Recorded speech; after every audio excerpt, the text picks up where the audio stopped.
ધોરણ 2 વિષય કલ્લોલ. પાઠ 8 સોય સંચોને સાબુ. બાળમિત્રો, આપણે અગાઉના વિડીયોમાં બિલ્લી માસી દિલ્હી કેવી રીતે જાય છે તે વાર્તા સાંભળી તેમજ તેની પરથી વાતચીત એટલે કે પ્રશ્નોના જવાબ આપ્યા.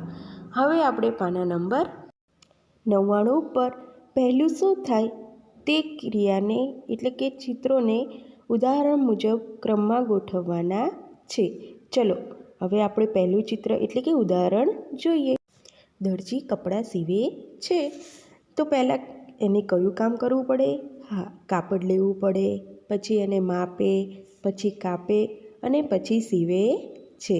ચલો હવે એના પછીના ચિત્રમાં આપણે ક્રમ આપવાના છે. તો તમને પહેલાં ચિત્રમાં દેખાય છે કે એક સ્ત્રી કપડાં ધુએ છે, પછી બીજું છે ફ્રોક ગંદુ છે, એના પછી છોકરીએ ફ્રોક પહેર્યું છે અને પછી છેલ્લે છે દોરી ઉપર ફ્રોક સુકાય છે. તો હવે આ ચિત્રોને ક્રમમાં ગોઠવવા હોય તો પહેલાં કયો નંબર ગોઠવીશું? હા, શું આવશે? ગંદુ ફ્રોક. એ ગંદુ ફ્રોકને 1 નંબર આપીએ. પછી એક સ્ત્રી બેન કપડાં ધોવે છે એને 2 નંબર આપીએ. પછી દોરી ઉપર ફ્રોક સુકાવે છે એને 3 નંબર અને છેલ્લે છોકરીએ ફ્રોક પહેર્યું છે એને 4 નંબર. એના પછીનું ચિત્ર જોઈએ હવે. સુથારભાઈએ લાકડાની ગાડી બનાવી છે, તો તેમણે કયું કાર્ય પહેલાં કર્યું હશે? હા, શું લાવ્યા હશે પહેલાં? લાકડા. તો તેને 1 નંબર આપીએ. પછી તેમણે શું કર્યું હશે? તો રંધાથી માપ લઈ લાકડાને છોલ્યા હશે, તો તેને 2 નંબર આપી દઈએ. પછી ત્રીજા ચિત્રમાં દેખાય છે કે સુથારભાઈ ગાડી બનાવે છે, તેને 3 નંબર આપીએ અને છેલ્લે ગાડી તૈયાર થઈ ગઈ તેને 4 નંબર આપીએ. એના પછીનું ચિત્ર તમને દેખાય છે કે કુંભારભાઈ માટીનો ઘડો બનાવે છે, તો તેમણે કયું કાર્ય પહેલાં કર્યું હશે? હા, પહેલાં માટી લીધી હશે તેને 1 નંબર. પછી એ માટીને ભીની કરી ચાકડા પર મૂકી એને 2 નંબર. પછી ચાકડા ઉપર ઘડો બનાવ્યો એને 3 નંબર અને માટીનો ઘડો તૈયાર થઈ ગયો એને 4 નંબર આપીએ. હવે બાળકો ચોપડીમાં પાના નંબર 100 ઉપર નાટક ભજવો એવી એક પ્રવૃત્તિ આપેલી છે. તેનું એક ઉદાહરણ અહીંયા આપેલું છે કે બિલ્લી દરજી પાસે ગઈ ત્યારે બંને વચ્ચે કઈ રીતે કેવી વાતચીત થઈ તેનો નમૂનો અહીંયા આપેલો છે. તેના પરથી તમારે બીજા નાટક જાતે કરવાના છે. હવે બિલ્લી દરજી પાસે ગઈ ત્યારે બિલ્લીએ શું કીધું હશે તેમણે? કેમ છો દરજીભાઈ, મારે થોડું કામ છે. તો સામે દરજીએ શું કીધું? બોલો ને બિલ્લી માસી. પછી બિલ્લી કહે છે મારા કપડાં સીવી આપો ને. તો દરજીએ કીધું કાપડ લાવ્યા છો? બિલ્લી કહે હા, આ લો કાપડ, ફ્રોકનું માપ લઈ લો. દરજી કહે લાવ, ફ્રોક સીવવાનું છે ને, માપ લઈ લઉં. બિલ્લી કહે જોજો કાતરથી બરાબર વેતરજો હો. હા બિલ્લી માસી, એવું ફ્રોક બનાવીશ કે તમારો તો વટ પડી જશે. બાળકો, એના પછી બીજો પ્રશ્ન છે કે બિલ્લી ધોબી પાસે ગઈ હશે, તેનું નાટક કરો. તો બોલો બિલ્લી ધોબી પાસે જઈને શું કહેશે? હા, આપણે જાતે વિચારવાનું છે. ધોબીને જઈને કહેશે ધોબીભાઈ મને આ કપડાં ધોઈ અને ઇસ્ત્રી કરી આપો. તો ધોબી સામે શું જવાબ આપશે? લાવો ને બિલ્લીબેન, ધોઈ અને સરસ ઇસ્ત્રી કરીને આપીશ. બિલ્લી ક્યારે આપશો?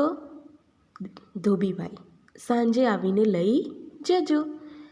બાળકો, આવી જ રીતે બિલ્લી સુથાર પાસે અને કુંભાર પાસે ગઈ હશે, તો તેમની વચ્ચે શી વાતચીત થઈ હશે તેનું નાટક તમારે જાતે કરવાનું છે.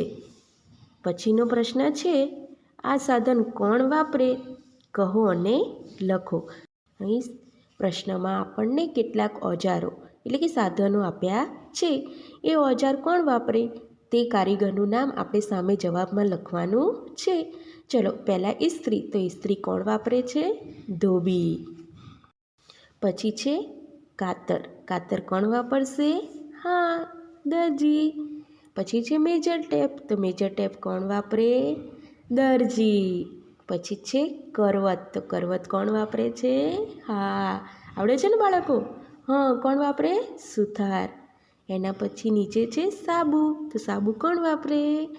ધોબી. પછી આ બાજુ પહેલું છે ચાકડો, તો ચાકડો કોણ વાપરે છે? કુંભાર. પછી છે હથોડી, તો હથોડી કોણ વાપરે? લુહાર. એની નીચે છે પોલિશ અને બ્રશ, તો પોલિશ અને બ્રશ કોણ વાપરે છે? મોચી.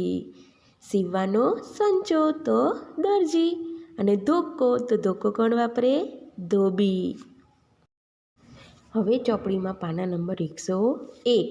ત્યાં એક પ્રવૃત્તિ આપી છે કે સાંભળો અને ખોટું હોય તો નાક પકડો, સાચું હોય તો કાન પકડો. બાળકો, હું એક વાક્ય વાંચીશ અને જો સાચું હોય તો તમારે શું પકડવાનું છે? કાન. અને ખોટું હોય તો નાક. ચલો. 1 નંબર, સુથારે ખુરશી સીવી દીધી. બોલો, સાચું છે કે ખોટું? ખોટું. 2 નંબર, દરજીએ બિલ્લીને કપાસ આપ્યો. દરજીએ કપાસ આપ્યો હતો? ના, તો ખોટું. 3 નંબર, વણકરે બિલ્લીને કાપડ વણી આપ્યું. સાચું. 4 નંબર, મોચીભાઈ ચંપલ સીવે છે. બાળકો, સાચું છે ને? હા, સાચું. 5, કુંભારે બિલ્લીને દડો આપ્યો. તો ખોટું. એના પછી 6થું વાક્ય, પિંજારો માટી ગુંદીને માટલા બનાવે છે. બાળકો, પિંજારો માટીમાંથી માટલા બનાવે? ના, તો ખોટું. 7મું વાક્ય, ધોબીએ બિલ્લીને કપડાં ધોઈ આપ્યા. સાચું. એના પછી 8મું વાક્ય, બિલ્લીએ ગાડી સાથે કૂતરો જોડ્યો. કૂતરાને જોડ્યો તો? ના. કોને જોડ્યા હતા? દેડકાભાઈને.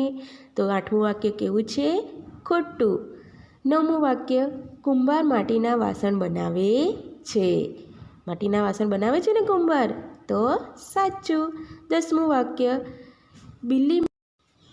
બિલ્લી માસીની સવારી દિલ્હી તરફ ઉપડી. તો સાચું વાક્ય. એના પછી નીચે પ્રશ્ન છે, બિલ્લી માસીને આવું કોણ કહી શકે તે લખવાનું છે.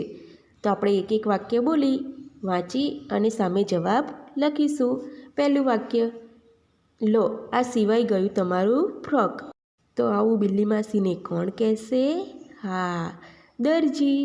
એના પછીનું વાક્ય, લાવ 5 રૂપિયા, લો આ તમારો ઘડો. તો ઘડો કોણ બનાવે? કુંભાર. તો કોણે કીધું હશે આવું? કુંભારે. ત્રીજું વાક્ય, આ ચમકતા ચંપલ લઈ જાઓ. તો ચંપલ કોણ બનાવે? મોચી. તો આવું કોણ બોલ્યું હશે? મોચી. એના પછી ચોથું વાક્ય, આ લો તમારું ઇસ્ત્રી ટાઈટ ફ્રોક. તો બાળકો, ઇસ્ત્રી કોણ કરે? હા, ધોબી. ચોથા પ્રશ્નના જવાબમાં લખીશું ધોબી. 5મું વાક્ય, પીંજાઈ ગયો કપાસ. લો આ ધોળો ધોળો ઢગલો. તો કોણે કહ્યું હશે આવું? પિંજારાએ. 6થું વાક્ય, ગાડી સારા લાકડાની બનાવી છે, 500 રૂપિયા થશે હો. તો આવું કોણે કીધું હશે બિલ્લી માસીને? હા, સુથારભાઈએ. છેલ્લું 7મું વાક્ય, આજે જ ખેતરમાંથી કપાસ કાઢ્યો છે. કોણે કહ્યું હશે? ખેડૂતે.